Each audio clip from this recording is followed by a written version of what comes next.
بسم اللہ الرحمن الرحیم۔ اللہ تبارک و تعالیٰ کے پاکیزہ ترین نام سے آغاز کرتے ہیں جو بہت مہربان نہایت رحم والا ہے۔ بخاری شریف کی حدیث نمبر 371 پر کلام چل رہا ہے۔ نبی کریم صلی اللہ علیہ وسلم نے غزوہ خیبر پر حملہ فرمایا، قلعہ فتح ہوا، علاقہ فتح ہو گیا۔ مال غنیمت میں جو قیدی آئے ان میں حضرت بی بی صفیہ بنت حیی رضی اللہ تعالی عنہا بھی تھیں، اور آپ ایک سمجھ لیں بڑے خاندان سے تعلق رکھتی تھیں اور ایک منصب رکھتی تھیں، گویا کہ سردارنی تھیں، اور حضرت ہارون علیہ السلام کی نسل سے بھی تھیں۔ نبی کریم صلی اللہ علیہ وسلم سے حضرت دحیہ کلبی رضی اللہ تعالی عنہ نے آ کے گزارش کی تھی کہ آپ مجھے کوئی کنیز دے دیں، تو سرکار نے ان کو اشارہ کر دیا ٹھیک ہے جائیں، اجازت دے دی آپ کو کنیز لے لیں۔ انہوں نے بی بی صفیہ رضی اللہ تعالی عنہا کو لے لیا، اور کہتے ہیں کہ آپ بہت ہی خوبصورت خاتون تھی۔ تو نبی کریم صلی اللہ علیہ وسلم سے پھر ایک شخص نے آ کر آپ کو یہ مشورہ دیا، اور یہ کہہ لیں کہ اللہ تبارک و تعالی نے اپنے حبیب کریم صلی اللہ علیہ وسلم کے لیے ازل سے ارادہ فرمایا ہوا تھا کہ بی بی صفیہ رضی اللہ تعالی عنہا آپ کے نکاح میں تشریف لائیں گی، انہیں امہات المؤمنین کا ایک باقاعدہ منصب اور لقب حاصل ہوگا، ایک اللہ ان کو مزید عزت سے نوازے گا۔ لہٰذا اس شخص کے دل میں گویا کہ خیال ڈالا کہ جا کے نبی کریم صلی اللہ علیہ وسلم کی بارگاہ میں یہ مشورہ دیا جائے، اور سرکار نے اس کو بعد میں قبول بھی فرمایا۔ اس سے معلوم ہوا کہ اپنے بڑوں کو مشورہ دے دینا وقتی طور پہ کسی چیز کے بارے میں یہ کوئی بری چیز نہیں ہوتی ہے، لیکن وہ مشورہ دینا حکم کے طور پر نہ ہو، اس انداز سے مشورہ نہ ہو کہ دے تو مشورہ رہے ہیں بلکہ اس کو درخواست کہہ رہے ہیں، لیکن اس کو درجہ حکم کو دے دیا جائے۔ جیسے بعض چھوٹے ہوتے ہیں وہ بڑوں کو مشورہ دیتے ہیں، وہ نہ قبول کرے تو ناراض ہو جاتے ہیں، دل میں لے کے بیٹھ جاتے ہیں جی ہمارا مشورہ نہیں مانا۔ اس کا مطلب یہ ہے کہ آپ مشورہ نہیں دے رہے تھے، آپ درخواست نہیں کر رہے تھے، آپ تو ایک حکم دے رہے تھے۔ جب سامنے والے نے حکم نہیں مانا تو آپ ناراض ہو گئے، کیونکہ مشورے اور درخواست کو رد کرنے پر کبھی بھی کوئی ناراض نہیں ہو سکتا، حکم پہ ناراض ہوتا ہے کہ میرا حکم نہیں مانا۔ تو اگر آپ ناراضگی کا اظہار کر رہے ہیں اور خالی زبان سے کہہ رہے ہیں جی مشورہ تھا، درخواست تھی، تو اس کا مطلب ہے کہ آپ زبان سے یہ کہہ رہے ہیں، آپ کا ذہن اس کو ایک حکم، ایک آرڈر کہہ رہا تھا، جب وہ نہیں قبول کیا گیا، اس کو نہیں مانا گیا تو آپ ناراض ہو گئے، اور یہ چیز بالکل غلط ہے۔ تو بہرحال چھوٹا اپنے بڑے کو مشورہ دے سکتا ہے، اور نبی کریم صلی اللہ علیہ وسلم نے اس مشورے کو قبول فرمایا۔ تو اس سے معلوم ہوا کہ بڑوں کو بھی چاہیے کہ اگر کوئی چھوٹا جو منصب کے اعتبار سے، علم کے اعتبار سے اور دیگر کسی وصف کے اعتبار سے آپ سے کم مرتبے کا حامل ہو، اگر وہ آ کے مشورہ دے تو تھوڑی دیر کے لیے اس پہ غور کر لینے میں کوئی حرج نہیں ہے، اس سے کوئی انسان کی عزت کم نہیں ہو جاتی۔ بعض حضرات کہتے ہیں کہ جی کبھی بھی بیویوں سے مشورہ نہ لو، کیونکہ عورتوں سے جو عورتوں کے مشورے پہ چلے گا وہ برباد ہو جائے گا۔ یہ بالکل غلط بات ہے۔ نبی کریم صلی اللہ علیہ وسلم نے کثیر مرتبہ سیدہ عائشہ صدیقہ رضی اللہ تعالی عنہا سے مشاورت فرمائی ہے، اور اس کو سرکار نے کوئی منع نہیں فرمایا، بلکہ عورتوں کے بارے میں یہ حدیث میں نے آپ کو عرض کی تھی کہ یہ ضرور ہے کہ سرکار نے عورتوں کو ناقصات العقل قرار دیا ہے کہ ان کی عقلیں کم ہوتی ہیں، لیکن میں اس کی وضاحت بارہا کر چکا ہوں کہ عقل کم ہونے سے مراد یہ نہیں ہے کہ مرد کو 2 کلو کی اگر وزن ہوتا تو بالفرض کہ 2 کلو کی عقل ہے، عورت کے پاس 1 کلو کی ہے، ایسا نہیں ہے، بلکہ عورتیں بعض اوقات مردوں سے زیادہ ذہین ہوتی ہیں، بلکہ اکثر یہ دیکھا ہے کہ عورتیں زیادہ ذہین ہوتی ہیں، مرد کم ذہین ہوتے ہیں۔ لیکن ہوتا اصل میں یہ ہے کہ مرد کی باطنی کیفیات اکثر اس کی عقل کے تابع رہتی ہیں، اور عورت پر جذباتیت اور اس کے باطنی جو معاملات ہیں یا باطنی کیفیات، یہ اکثر اس کے عقل پہ غالب آ جاتے ہیں۔ یہی وجہ آپ دیکھیں 2 منٹ میں کسی سے دوستی کریں گی اور 2 منٹ میں ناراض ہو کے بیٹھ جائیں گی، ایک دم ہی شوہر کے ساتھ لڑنا شروع کر دیں گی، ایک دم ہی طلاق کا مطالبہ کریں گی، طلاق اگر مل جائے تو پچھتائیں گی، پھر روتی بھی رہیں گی۔ تو جلدی جلدی فیصلہ کرتی ہیں کہ ان کی عقل اکثر مغلوب ہو جاتی ہے اور باطن غالب آ جاتا ہے، چھوٹی چھوٹی باتوں کو دل میں لے کے بیٹھ جاتی ہیں، اور سال ہا سال تک یاد رکھتی ہیں کہ فلاں وقت میں فلاں شادی کی محفل میں کھانا کھاتے ہوئے سیدھے ہاتھ میں تمہارے پلیٹ تھی، شادی کے ہال کے کونے میں ہم لوگ کھڑے ہوئے تھے، ایک طرف پھپھی تھی، دوسری طرف ماموں تھے، سامنے خالو کھڑے ہوئے تھے، اور تم نے یہ بات بولی تھی، مجھے آج تک یاد ہے۔ تو اتنا نقشہ ذہن کے اندر بیٹھا ہوتا ہے ان کی ایک ایک چیز۔ تو اب یہ جو اس وقت سے جو یہ ابال اندر تھا، اس یہ غالب آ جاتا ہے اور پھر وہ عقل مغلوب ہو جاتی ہے، اور اتنی چھوٹی چھوٹی باتوں پر سلسلہ رشتہ داری ختم، سالہ سال تک دور، اپنی اولاد اور نسل کو بھی روک لیتے۔ تو بہنیں برا نہ مانیں، میں تو آپ کی طرفداری ہی کر رہا ہوں، یہ صرف عرض کرنا چاہتا ہوں کہ ناقصات العقل سے مراد یہ نہیں ہے کہ عورتوں کو کن ذہن اور غبی پیدا کیا گیا ہے، بلکہ ہمارے نزدیک یہی اس کا مفہوم ہے کہ عورتوں کے جذبات اور ان کی باطنی کیفیات اکثر اتنی شدت کے ساتھ ہوتی ہیں کہ عقل مغلوب ہو جاتی ہے، عقل کم استعمال ہوتی ہے، جذباتیت زیادہ ہوتی ہے۔ اس اعتبار سے نبی کریم صلی اللہ علیہ وسلم نے انہیں ناقصات العقل قرار دیا۔ لیکن اس کے ساتھ ساتھ یہ حدیث کا جو یہ حصہ ہے کہ سرکار نے شاید فرمایا کہ ایک ذہین مرد کی عقل کو لے جانے والی عورت سے زیادہ اور کوئی نہیں ہوتی۔ اب آپ خود سوچئے کہ ناقصات العقل ہے تو پھر مرد تو کامل العقل ہوا، تو یہ ناقص عقل والی کامل عقل والے کی عقل کو ختم کر دیتی ہے۔ تو آپ خود سوچیں اگر واقعی یہ ناقصات العقل اس معنی کے اعتبار سے لے لیں کہ مرد کی عقل سے کم عقل رکھتی ہیں اور اس کے باوجود مرد جیسے ذہین مخلوق کی عقل کو لے جا رہی ہیں، تو اگر یہ کامل العقل ہوتی تو کیا کرتی؟ تو اس لیے معلوم یہ ہوا کہ عورتیں کوئی غبی نہیں ہوتی ہیں، ذہین ہوتی ہیں، فطین ہوتی ہیں، اور عورت سے مشورہ کرنے میں شرعاً کوئی حرج نہیں ہے۔ بڑی معذرت کے ساتھ میں عرض کرتا ہوں کہ یہ بعض لوگوں نے، غالباً مرد حضرات نے اپنے پاس سے ہی ایک مقولہ بنا لیا ہے اور اس کو اتنا ذہن پہ بٹھا لیا ہے کہ جو عورت سے مشورہ نہ کرو، جو عورت کے پیچھے چلے گا وہ ہلاک ہوگا۔ اور یہ شاید عورتوں نے بنا لیا ہے کہ ہر کامیاب مرد کے پیچھے ایک عورت کا ہاتھ ہوتا ہے، یہ عورتوں نے ایجاد کر لیا ہوگا۔ ہر ایک اپنا اپنا جو جنس سے تعلق رکھتا ہے اس جنس کو پروموٹ کرتا ہے۔ تو خلاصہ کلام یہ ہے کہ بہرحال عورتوں سے مشورہ لینے میں بھی کوئی حرج نہیں ہے، اپنے ماتحت سے مشورہ لیں، دوست احباب سے مشورہ لیں۔ دیکھیں، مشورہ لینے کا مطلب ضرور اسے قبول کرنا نہیں ہے۔ آپ مشاورت کریں، بھی ٹھیک ہے آپ کیا کہتے ہیں، آپ کیا کہتے ہیں، آپ کیا کہتے ہیں، آپ کیا کہتے ہیں، اس کے بعد پھر فیصلہ آپ کے ہاتھ میں، جو فیصلہ کرنا چاہیں۔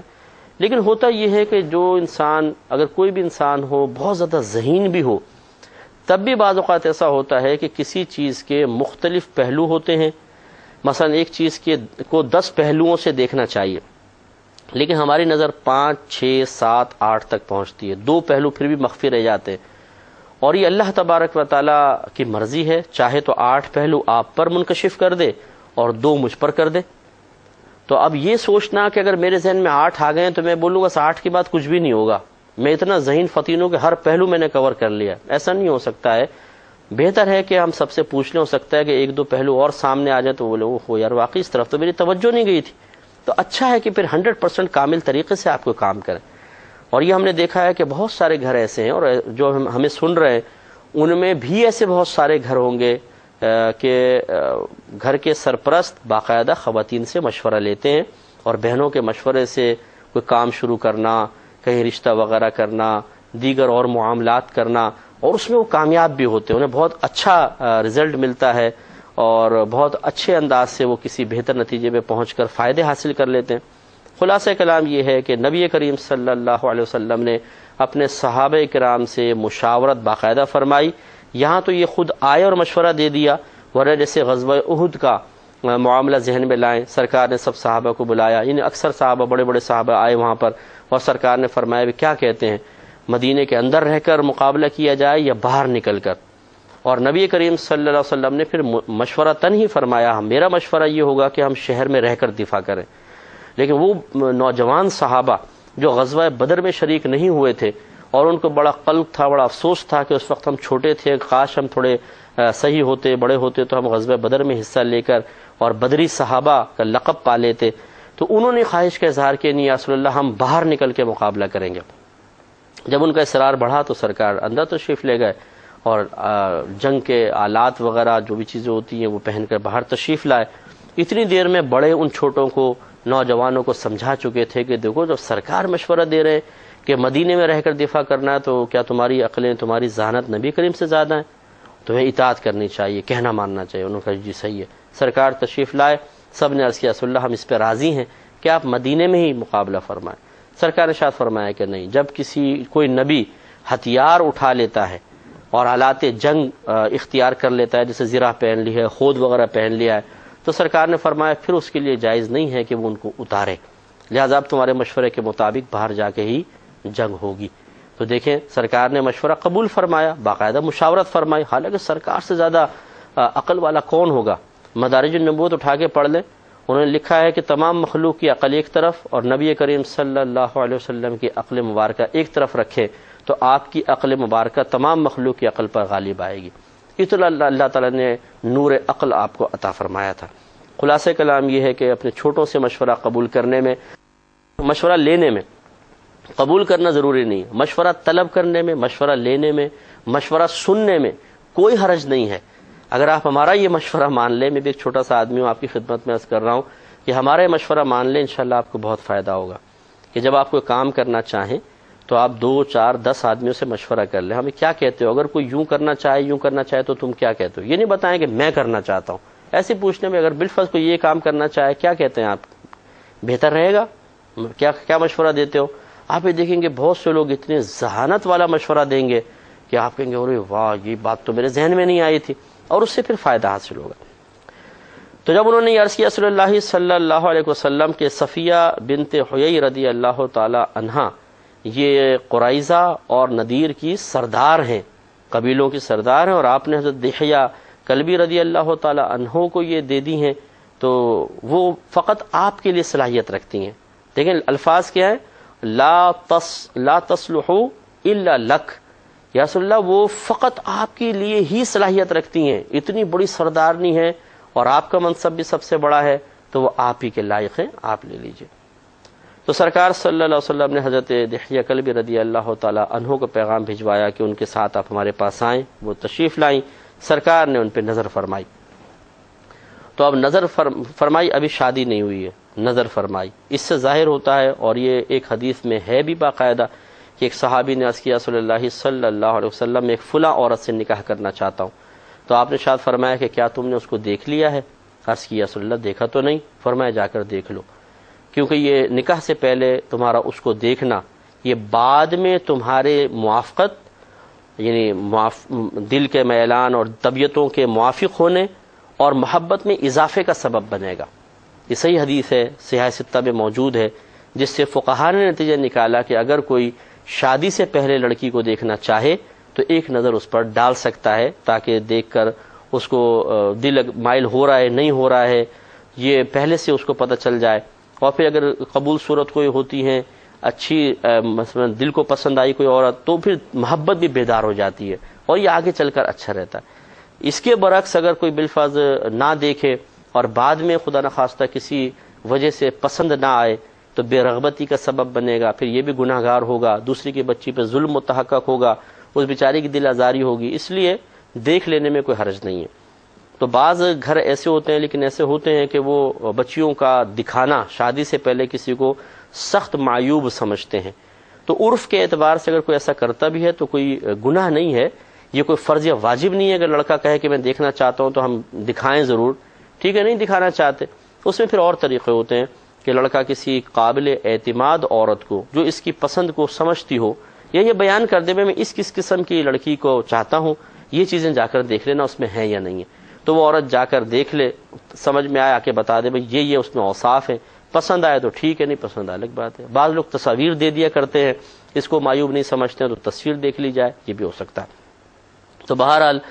نبی کریم صلی اللہ علیہ وسلم نے نگاہ فرمائی، تو اس سے ظاہر ہوتا ہے کہ شادی سے قبل بھی عورت پر نگاہ ڈالنا جبکہ اس سے نکاح کا واقعی ارادہ ہو یہ شرعاً بالکل جائز ہے۔ تو نبی کریم صلی اللہ علیہ وسلم نے حضرت دحیہ رضی اللہ تعالی عنہ سے فرمایا کہ آپ کسی اور کنیز کو لے لیں اور ان کو آپ رہنے دیں۔ تو اس میں فقہاء نے یہ بھی، علماء نے یہ بھی ایک بات کہی ہے کہ سرکار نے حضرت دحیہ کلبی رضی اللہ تعالی عنہ کو ان کے مطالبے میں فرمایا تھا کہ جاؤ کوئی کنیز لے لو، لیکن سرکار کے کہنے کا مطلب ہرگز یہ نہیں تھا کہ آپ جو سب سے اعلیٰ منصب ہے والی کنیز ہیں وہ بھی لے لیں، مطلب عام کنیزوں کے بارے میں آپ نے اجازت دی تھی اور انہوں نے اعلیٰ منصب والے کو لے لیا۔ تو مقصود مصطفیٰ صلی اللہ علیہ وسلم چونکہ یہ نہیں تھا کہ آپ اعلیٰ منصب والے کو لیں، لہٰذا آپ نے ان کو منع فرمایا کہ آپ دوسری لیں اور ان کو رہنے دیں۔ اور سب سے بڑی بات یہ ہے کہ چونکہ انہوں نے امہات المومنین بننا تھا اور اللہ تعالیٰ کا یہ ارادہ ازلی ہے، کیونکہ ارادہ اللہ کی صفت ہے، جیسے اللہ کی ذات قدیم ہے ہمیشہ سے ہے، اس کی صفات بھی ہمیشہ سے ہیں، لہذا اللہ تبارک و تعالیٰ نے ارادہ فرما لیا تھا کہ نبی کریم صلی اللہ علیہ وسلم کے نکاح میں بی بی صفیہ رضی اللہ تعالی عنہا نے اس وقت آنا ہے، تو بس پھر یہ گویا کہ نبی کریم کا عمل اللہ کے حکم کے موافق ہے، اس کی اتباع میں ہے، اس کی تعمیل میں ہے۔ لہذا ماد اللہ ثم ماد اللہ کسی کے دل میں یہ ارادہ پیدا یعنی وسوسہ پیدا نہ ہو کہ سرکار صلی اللہ علیہ وسلم نے پہلے دے دیا، پھر آپ نے نگاہ فرمائی، آپ کو پسند آئی تو آپ نے ان سے لے لی وہ، کیونکہ ہمارے نبی کریم صلی اللہ علیہ وسلم اپنی نفسانی خواہشات کے تابع نہیں تھے۔ ایک بی بی حضرت سیدہ عائشہ صدیقہ رضی اللہ تعالی عنہا ایک ایسی خاتون ہیں جو آپ کے عقد میں کنوارے پن کی حالت میں تشریف لائی ہیں، اور وہ بھی سرکار بخاری کی روایتیں گزر چکی ہے، ہم نے بیان کی تھی کہ نبی کریم صلی اللہ علیہ وسلم نے سیدہ عائشہ صدیقہ رضی اللہ تعالی عنہا کو خود بتایا کہ تم مجھے خواب میں دکھائی گئی تھی، اور ایک کہنے والا یہ کہہ رہا تھا کہ یہ دنیا اور آخرت میں آپ کی زوجہ ہیں، تو بس وہ چونکہ اللہ کی طرف سے اشارہ تھا تو سرکار نے ان سے نکاح فرمایا، ورنہ اس کے علاوہ جتنی بھی آپ کی ازواج آپ کے نکاح میں تشریف لائی ہیں وہ یا تو مطلقہ تھیں اور یا بیوہ تھیں۔ تو اس طرح نبی کریم صلی اللہ علیہ وسلم معاذ اللہ اگر اپنی نفسانی خواہش کے تابع چلنا چاہتے تو آپ کے لیے بڑی بڑی عرب کی عورتیں تھیں، اور سب اپنے بچیوں کو آپ کے نکاح میں دینے کون منع کرتا؟ تو یہ کوئی اپنی نفسانی خواہش کے تابع ہو کر سرکار نے نکاح نہیں فرمایا، بلکہ اللہ کا حکم، آپ نے جس سے بھی نکاح کیا ہے۔ اور یہ نکاح کا فیصلہ دیکھیں، یہ تو عام آدمی کی زبان پر بھی آپ نے سنا ہوگا کہ جوڑے آسمان پہ بنتے ہیں،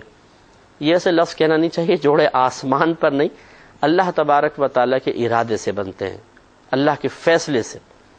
اس نے جس کا نکاح جس کے ساتھ کرنے کا ارادہ اور فیصلہ فرما لیا اسی سے ہوگا، چاہے آپ لاکھ تعویذ کر لیں، ٹونے کر لیں، جادو کر لیں، آپ کسی کا رشتہ روک نہیں سکتے اگر ہونا ہے تو، اور کسی کا کروا نہیں سکتے اگر نہیں ہونا ہے تو یہ کاش ہم یہ مسئلہ تقدیر بھی اپنے ذہن کے اندر رکھیں۔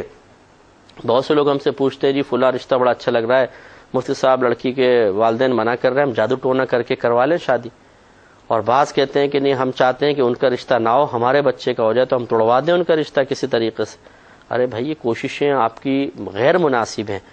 اگر آپ کا ہونا ہے تو اللہ تعالیٰ کی بارگاہ میں اس طرح دعا کر سکتے ہیں کہ یا رب کریم اگر تیرا ارادہ فلاں کے ساتھ ہی میرے نکاح کا ہے تو اس کو ہمارے لیے آسان کر دے، بس آسانی مانگ لے۔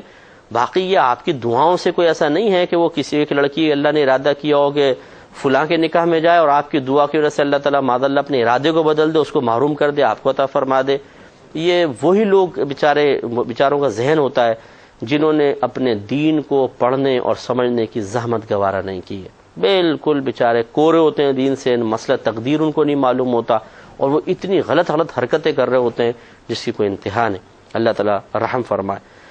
تو بہرحال یہ اللہ تبارک و تعالیٰ کی تقدیر کے تابع تھا، ارادے کے تابع تھا۔ نبی کریم صلی اللہ علیہ وسلم نے ان کو لے لیا، لینے کے بعد آزاد فرمایا، آزاد کرنے کے بعد ان سے باقاعدہ نکاح فرما لیا۔ اس پہ انشاءاللہ مزید کلام ہوگا نیکسٹ پروگرام میں۔ وآخر دعوانا ان الحمدللہ رب